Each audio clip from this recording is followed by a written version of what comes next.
Yo, what's up mga kababayan? As you'll know, viral na naman ang tinatawag na Maleta controversy involving Senator Kiko Pangilinan and his wife mga kababayan, ang ating megastar Sharon Cuneta. No? So just today mga kababayan, June 16, 2026, naglabas na rin ng official statement si Senator Kiko calling the allegations puro pasaring, puro aligasyon, puro palabas. He's even threatening to sue mga kababayan.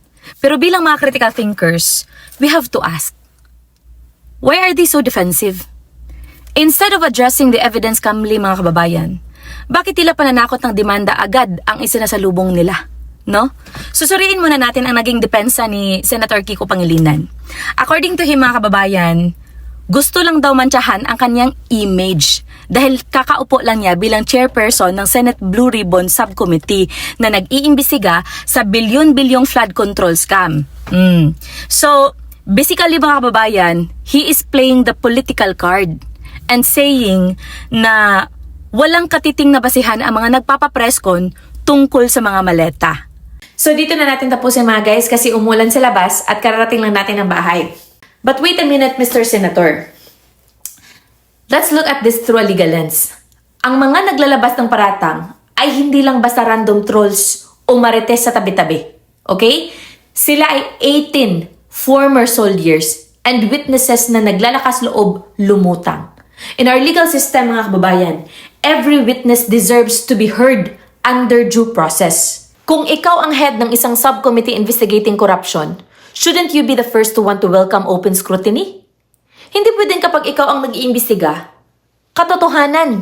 Pero kapag ikaw ang nadawit, biglang demolition job at puro palabas, no? Sabi mo, puro palabas na lang. Ang tunay na tapat na opisyal, hindi takot sa kahit anong uri ng investigation, Senator Kiko. Okay? Now, let's talk tungkol sa kanyang asawa na si megastar Sharon Cuneta. Habang si Senator Kiko was trying to sound formal and legal mga kababayan, si Sharon naman completely lost her cool on Facebook. She went on an all-caps rant, calling the former soldiers mga sinungaling, at sinabihan pa silang wala kayong kwentang tao. Guys, this is a classic example of a major logical inconsistency. Kung ang larawan ay napatunayang kuha lamang sa isang normal na travel picture sa Marawi back in July 2025 upang magpasalamat sa mga local officials, bakit kailangan pang dumaan sa ganitong emotional meltdown? No? Alam nyo ba na in court mga kababayan, we have a saying na wild emotional outbursts can sometimes display panic rather than innocence. So when you attack the personality of the witnesses instead of calmly disproving the evidence, it shows extreme anxiety mga kababayan. Kung alam ninyong malinis ang inyong pangalan, you face the panel with quiet confidence. Because calling ordinary, low-ranking soldiers walang kwentang tao doesn't make you look strong. It just makes you look like you run out of valid arguments, Ate Shawi. Okay? Gamitan din natin ito ng biblical perspective mga kababayan. Dahil si Sharon mismo dragged religion into her post nung isinulat niya na alam ng Panginoong Diyos kung sino ang tunay na sumusunod at sumasamba sa Kanya. Ate Shawi, let's consult the Word of God, okay? Sa Luke chapter 22 verse 2, the Bible is very clear. There is nothing concealed that will not be disclosed or hidden that will not be made known. Kung ang inyong pamilya ay tunay na lumalakad sa katwiran, hindi ninyo dapat katakutan ang human investigations dahil ang Diyos mismo ang magpapatunay ng inyong kawalan ng sala. Okay? And James chapter 1 verse 20 reminds us that human anger does not produce the righteousness that God desires.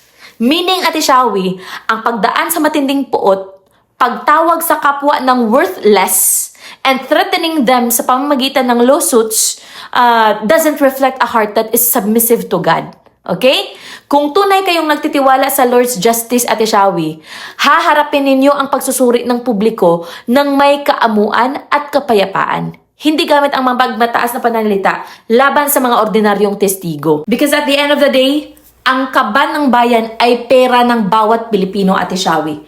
Every citizen has the right to know the truth no matter who gets involved. Senador ka man, sikat na artista ka man o ordinaryong mamamayan ka man, the law and due process must apply to everyone equally. Imbestigahan ang dapat imbestigahan. Period. So kayo mga kababayan, ano ang inyong take sa statement on suitcases ni Senator Kiko at sa naging galit ni Sharon? Do you think their defense is valid? O tingin ninyo ay dapat silang maging mas bukas sa actual investigation? Drop your thoughts sa ating comment section sa ibaba. Until next time, stay vigilant and stay sharp mga kababayan.